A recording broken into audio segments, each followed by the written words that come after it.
Thank you, Fred. Again, we're going to talk about conservation tillage, and there's a lot of reasons to do conservation tillage. We're going to talk about some of them, and there are some downsides to conservation tillage as well, and we'll cover those as well. We talk about conservation tillage. You can see some of the organic matter that's left in the rows, and this is probably one of the most important things is conservation tillage is organic matter. As you know, the cation exchange capacity of organic matter is a lot better than our soils that are low in organic matter. At some point you can have 25–50% more cation exchange capacity with organic matter as compared to your clays in your soils. When you think about clays, they hold negative charges. Organic matter can hold both positive and negative charges. We talk about heat transfer, and this is very important early in the season. When we talk about planting dates, one of the important things that we need is warm soils. And we look at different ways that this heat moves through the soil. And as you can see, most of the soil heat is through conduction. The sun is the radiant heat, and basically it can be either absorbed or reflected. So when we have this organic matter, what happens? It reflects the heat. If you have the soil without organic matter, then you're going to get more heat that's going to be conducted into the soil, and it's going to warm the soils faster. So that's the downside. So if we have a lot of this organic matter on the soil surface, it's going to delay when we can plant. It also serves as like a little mat insulating the soil, so it does hold more water as well. So all those things help to reduce the soil warming in the spring. The benefits are that basically we're going to have, and that's after this slide, sorry about that. First time I did this presentation. But basically it takes about 1 calorie per gram to raise the heat of soil, where it takes about 0.2 of a calorie to raise the heat for water. So it takes 5 times as much heat to raise the temperature of water. So you think about that, when you have wet soils, they're going to stay cooler longer. That make sense? That's why when we plant early, if we have wet soil conditions, which we usually have in Louisiana, then we're going to have cooler soils that are going to require waiting longer for them to warm up. Now this is the advantage of planting on rows. So if we put our soils up on rows, we're going to improve that drainage in that upper portion of the soil, which will help in warming the soils earlier. This is the advantage if we have this mulch. We don't get that big variation. If you have soils without mulch, what happens? They get real hot during the day. They get real cold at night. So if we have this mulch, it's going to kind of even that out. So once we get a warm enough temperature in those soils to plant, then we don't get seeds starting to germinate, then stopping, starting and stopping. So your vigor is a lot better when you have conditions where you're going to have a more uniform temperature across day and night. The big reason we're going with these types of conservation tillage is to reduce erosion. And we don't realize how much erosion takes place, especially if you're going to burn. You think about it, you burn, you removed all that organic matter, which is a big loss, but also when you get a rain, all that organic matter that's on the soil is going to leave the field as it mixes with this rainwater.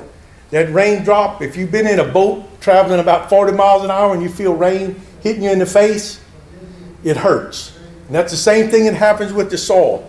It actually dislodges those soil particles and starts the movement so they can leave the field as losses in erosion. What we like to see is some type of organic matter. In Louisiana, we're very fortunate. I mean, we talk about cover crops. There's a lot of advantages to cover crops in some instances. One of the things I discourage you to using, clovers is cover crops. We know that clover, our red banded stink bugs love clover. They overwinter in clover. They actually breed during the winter and actually increase populations. Our other stink bugs become dormant during the winter. You can have a small population that survives the winter. If we have the right conditions and you have a lot of clover out there, you actually increase the population of red bandits that you're going to have to fight with the next year. We talk about data planning. We do data planning studies every year. They've been done for a lot of years. And what we've seen is moving earlier in the season, we've seen increases in yields throughout Louisiana. Typically, we've increased our production by about 15 to 20 bushels per acre in the last few years, and a lot of it can be contributed to early planting. Why early planting? Soybeans are a C3 plant, which doesn't mean a whole lot, but physiology dictates how this plant survives under different environmental conditions. So under real warm conditions, at night, this plant is going to cannibalize, or it's going to use the energy it made during the day to stay cool at night. And there's a lot of things that happen in photosynthesis, but just think about it, why we can't grow a cherry tree in South Louisiana. Because they were developed in cool climates. So what happens is they make some food during the day, and at night with our hot temperatures, they eat more or cannibalize more at night than they make during the day. So you see a steady decline until that plant ends up dying. Same thing happens with soybeans. As we get later in the summer, we get hot nighttime temperatures. So to stay cool, it takes energy. We burn energy at night when it's hot. What happens? We sweat. A plant does something similar, but basically it's using the sugar it made during the day to do the functions, to move water through the plant to keep it cool. So if we can plant our plants earlier, then these plants are going to grow under cooler environment, cooler nighttime temperatures, to where they're going to have a better chance of producing more growth during that grand growth period early in the season. Now, the last few years, we hadn't seen quite as good of results as we had in the years prior, and that's primarily because of rainfall. Typically, we like to plant somewhere around March the 15th, and then every 2 weeks. And we'll plant 12 different varieties. We plant 4 from each in that maturity group, and we plant the 3 different maturity groups that we mostly grow. 3s and early 4s, late 4s, and 5s. And those are the ones primarily grown in Louisiana. And typically what we see is the highest yields are that mid-April planting. And that's typically what we see across all the varieties. One thing that we do know, and we continue to see every year, and we see a lot of people planting late in this season, but if you look at the difference in yield, and this is just due to planting date, you can see about a 20-25 bushel decrease in yield from planting later. Is this irrigated or non-irrigated? We do some irrigated and non-irrigated. These are non-irrigated. Now you can adjust that somewhat because of irrigation, but again, the physiology of the plant is still going to be affected by the hot nighttime temperatures. The problem is getting planted early. As we have varieties that are adapted to earlier planting, then we've been able to plant earlier than we have in the past. The other thing is photoperiod sensitivity. Our soybeans now aren't as photoperiod sensitive as they were in the past. If we think about planting dates, why are we planting early? We want to capture sunlight, right? That's how they make their food, capturing sunlight. What's the longest day of the year? I know somebody. June 21, or approximately. June the 21st. So if you're planting soybeans in late May or early June, how big are they going to be when you have the longest days? They're going to be about this big. As compared, if we're planting early in April, those plants have the time they typically put on about 2 nodes a week So they have several weeks to have more leaf area, to capture more sunlight, to produce food, and develop a plant that can maintain and have higher yields. So we know that early planting, we're going to capture more sunlight from the longer days. The other thing that we know is there's more available moisture early in the season. If you look at all the research, you can look at your data from different states, and you'll see we have more rainfall in April and early May than we do in June, July, and August. Now, you may get a little bit of rainfall, and every once in a while we see a little spike late in the season, and this is where we get a rain event. So we can capitalize from a little rain late in the season, but typically the yield's still reduced at the later we plant in the season. In 2015, you can see we planted in March, again cold. If you looked at those fields, when we planted in March, it rained. It was wet when we planted. It rained all through the month of April, and we were in May before we were able to plant any more soybeans.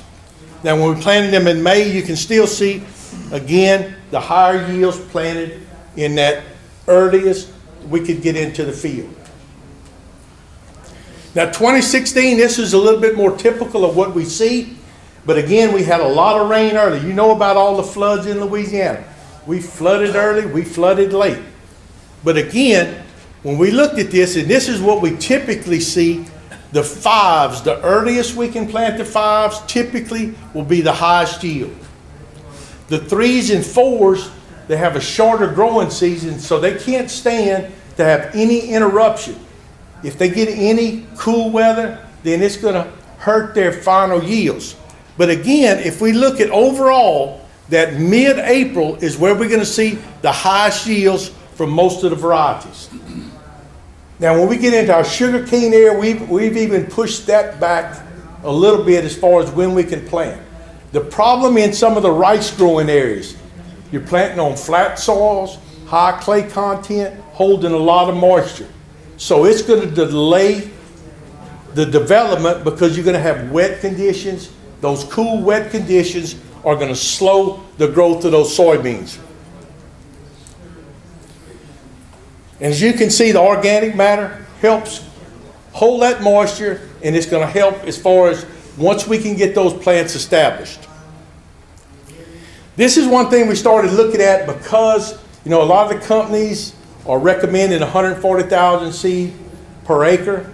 We're looking at the new technologies. We know that the prices are going to be higher with the new technologies. If you look at the other crops, we know that we can reduce seeding rates and still optimize yields.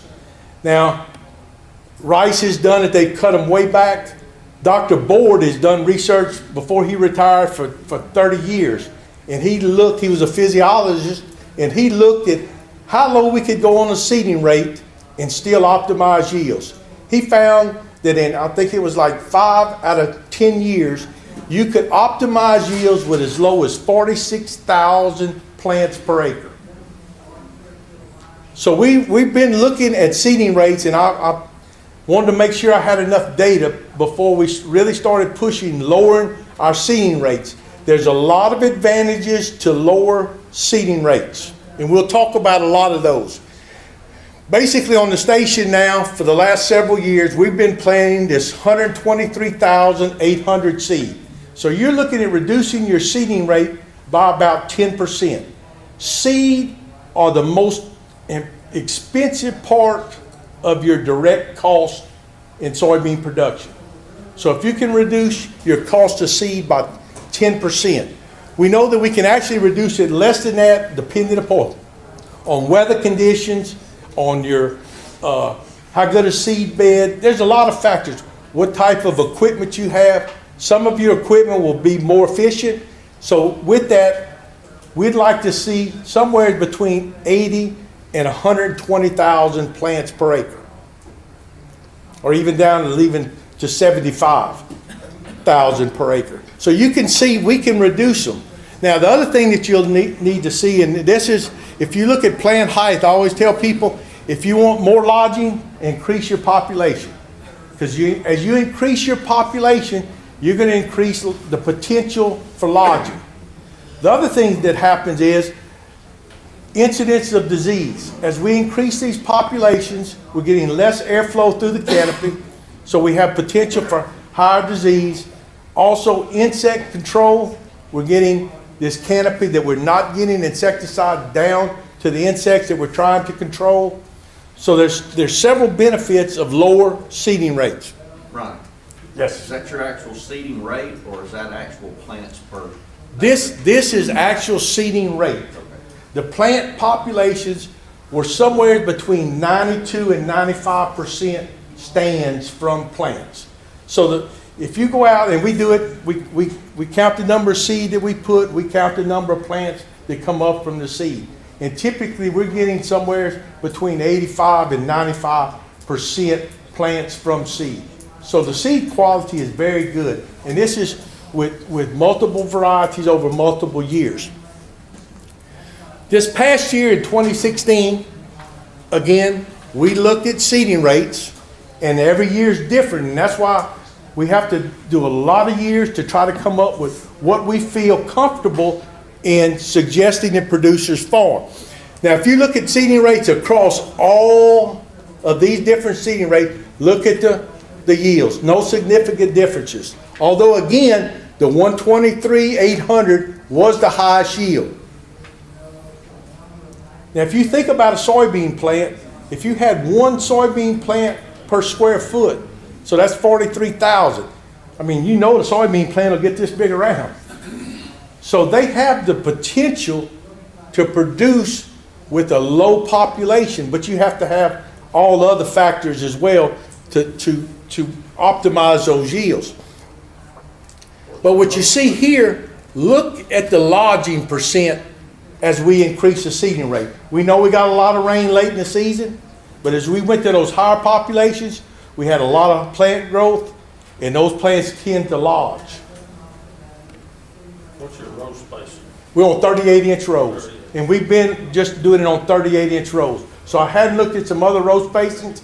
We did a lot of row spacing work in previous years. Dr. Brooks Blanche did a lot when he was at LSU working with soybeans, and we got very little differences in row spacings. It wasn't so much about row spacings, it was plant populations within those row spacings.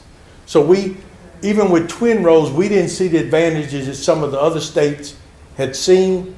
But again, we know that under certain conditions, we can increase yield slightly with twin rows as you get to, above a 30-inch row. But again, these are on 38-inch rows. 38 single or what? 38 singles. So you can see when you start getting 38 single, you start getting a lot of plants per linear foot when you get up to 178,000. Now, one thing we do recommend is if you're going to plant late, if you're in the late May, early June, then we encourage you to increase your plant population because you're going to have less plant growth, so you're going to produce less nodes. So you want to compensate for that by increasing your seed population. So we're going to continue to do this, but we're looking at reducing those seeding rates, and I think most people feel comfortable. We have a lot more people that are planting somewhere in that 125,000 range.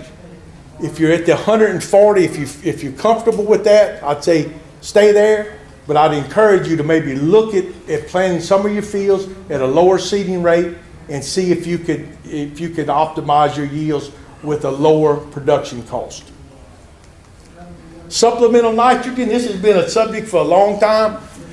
Our administration has said, that's not let people know about that there's some interest in putting supplemental nitrogen. Soybeans fix nitrogen from the atmosphere with bacterium. So if you do a good job inoculating, we're producing over 100 bushel soybeans without supplementing nitrogen. But there is an interest because we're getting over that 100 bushels. Is there some point that we need to supplement nitrogen to go to that 120 bushels, 130 bushels? So we wanted to start looking at it. Well, you should know this year we started looking, and with all the rainfall we had, We didn't have very good yields to where we could really see if there was going to be a difference if we really have high yields. This was done in Macon Ridge in northeast Louisiana under irrigated conditions, but it was also under about 4 weeks or 5 weeks of straight rain and flooded conditions. So our yields weren't very good, but again, if you think about all the tests that's been done throughout all the states, most of the tests show that there's no benefit of supplementing nitrogen. In this trial, you can see this is the non-treated versus, and this was putting out 100 pounds of urea, and this was put it out at planting, R1 to 3 and R5, same thing in our June planting. As you can see, we got no response by adding nitrogen. That's an added cost. We encourage you to stay away from the nitrogen as far as soybean production, but make sure that you use a good inoculant and you use one, those are living bacteria. Make sure that the ones you put out there are alive when you're doing it, because it will make a difference. Dr. Ron, have you had any results or looked at, read some results where if you put out nitrogen early on soybeans, you delayed inoculation on them and their ability to make their own nitrogen? And this is the thing that, and we've always discussed that. Yeah, we've looked at that a long time ago. A lot of the states have looked at it, and we confer with the other states as far as what they found as well. And we saw reduction in yields if you put nitrogen out early. And what happens is there's a symbiotic relationship between these bacteria and the plant. So the plant is giving some of its sugars and other nutrients to this bacteria for them to survive and have this relationship. If you put out nitrogen, then the bacteria or the plant says, well, I don't need to support you, and the plant starts growing on using the nitrogen that's available.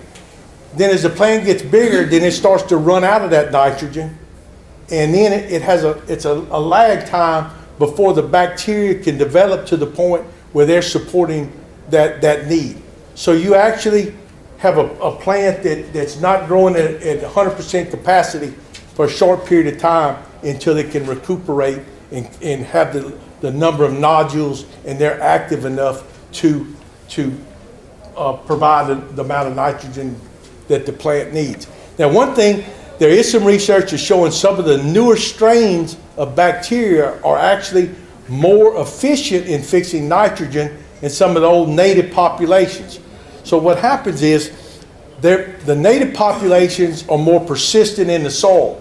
So every few years you may need to look at using some of these newer forms of inoculant, because you may see a 1 to 2 bushel, and that's kind of what we've been seeing, about a 1 to 2 bushel increase, which is not significant, but economically there is a difference. If you start talking about, a bushel at $10, it costs you $5 to do. So there are some advantages. What's the best way to inoculate this seed?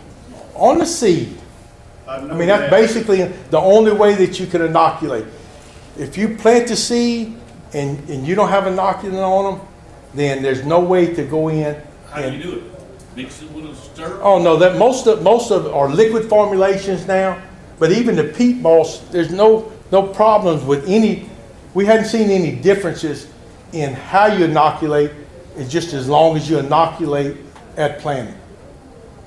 I think you're asking, we've had the same problem, how do you get coverage? I mean, a lot of us are using central fill or big hoppers now, 50 bushel hoppers on Great Plains drill, twin row drill. How do we get that inoculant to cover all of those seeds? They're spraying it. They're actually at the dealers. They're putting this inoculant on in a form that you can leave on for 30. Some of them are 60 days. Some of them are 90 days that you have between when you inoculate the seed before you plant it. Yeah, but they're treating the seed now in Arkansas. So, and we're still, 1st of April. Yeah, but you can have it at your local retailer, can actually spray it onto the seed. And so you're wanting to reduce the cost by using the peat moss base and just add it to these hoppers. Then you just need to make sure you mix it well. What we do typically is we'll take cement mixer, these plastic ones, so we don't cause any damage to the seed, and we'll mix it in those with the right amount. What's the lifetime of this inoculant? We put it on now? It depends upon, April, May. No problem. the lifetime has to do with how it's handled. Those are living bacteria, so it has to do with the temperatures, the moisture, so they can dry out and die. So we put it on now, we got any problem planting in the middle of April? You possibly can. So just how it's handled, temperatures, And all that, you're telling, sir? when they put the cruiser on, they're gonna spray the inoculant with all that? They can, but there are some fungicides that cause some problems. So some of those have to be put on in the proper sequence.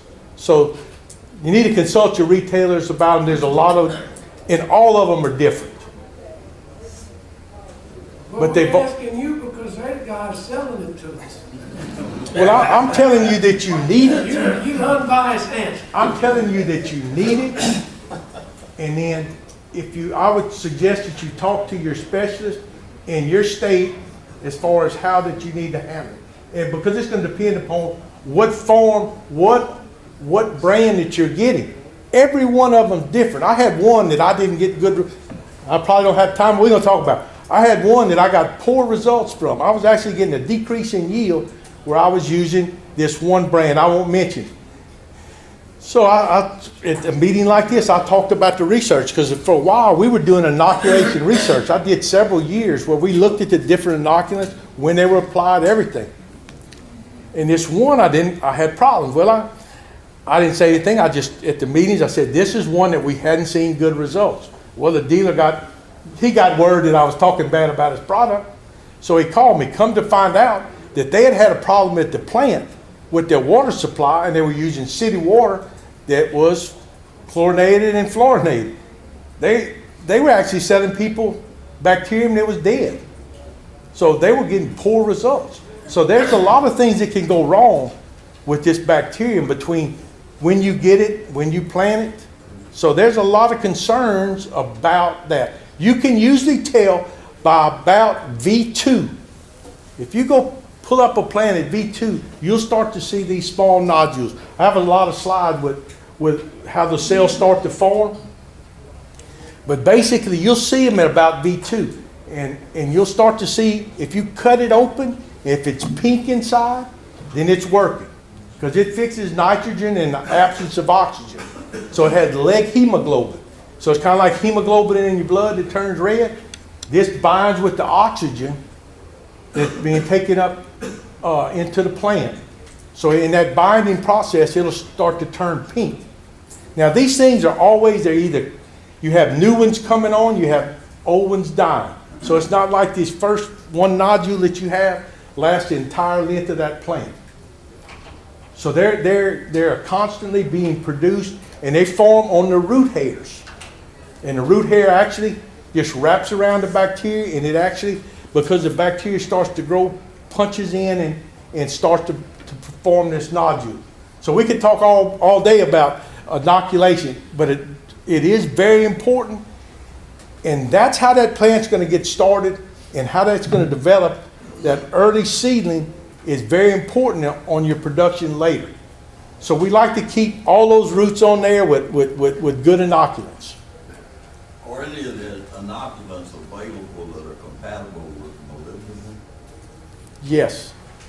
You can put molybdenum with them. It's basically just the order. Some of them will say you have to treat it with these materials first, and then once it dries, then you come back and put the inoculant on it. Back a little bit on the nitrogen. Oh, I couldn't hear you. I'm sorry. Back a little bit on the nitrogen.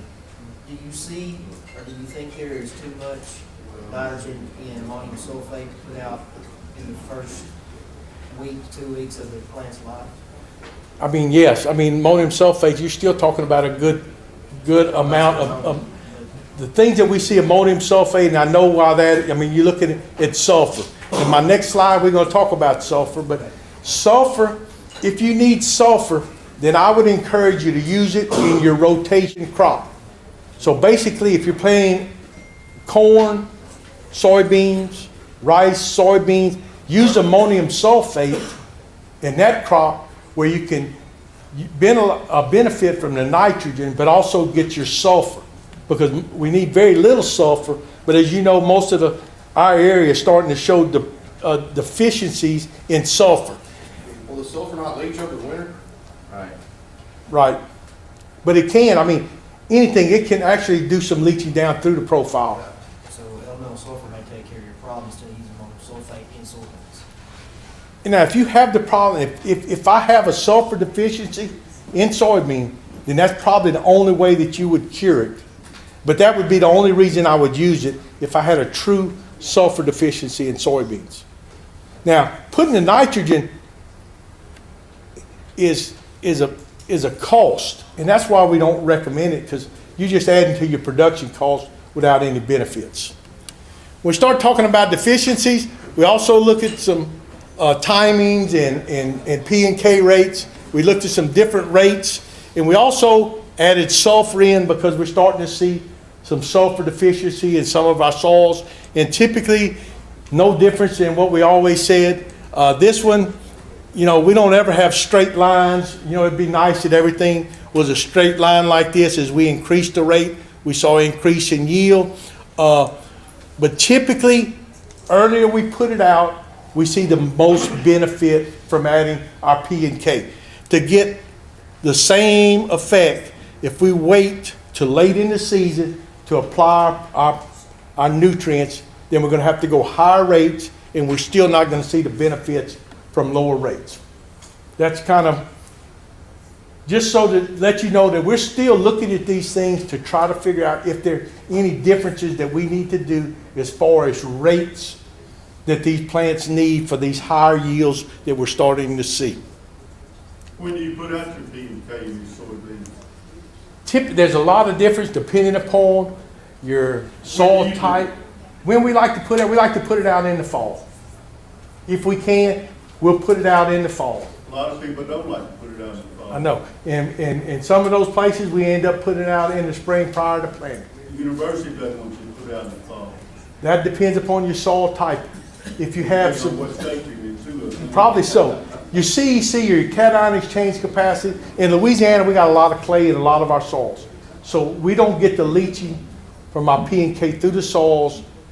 It also depends upon pH. If you have low pH soils, then your phosphorus is going to bind. It may not be available as readily. The rainfall during the winter won't let you lose some of your P and K. Well, yeah, you have the potential depending upon, if you get flooded, it stays flooded all winter, and if you have the right soil type, you could lose some. And that's why we don't ever say that don't do this or don't do that. We look at what your specific soil types are and your specific pH and try to make adjustments to your field based on the needs of that field. That's one thing I can say in Louisiana. We don't have blanket things that you need to do, because every soil is going to be different, every field is going to be different, every weed pressure is going to be different, so we don't treat all the fields like the same child. That's the best I can tell you. A lot of these NRS programs require you to do it in the spring, you know. Yeah. Well, and here again, if you have soils that have potential for leaching, then you may have to wait till the spring close to planting, because if you don't, it's going to leach down through the profile into your water tables and not be a benefit to your crop. And with that, we had, this is the last slide, so I think we've probably answered a lot of the questions. I'll be around for the rest of the conference. If you have any questions, I'd be glad to try to answer. Have you done any variable rate seeds? Have you done any variable rate seeds?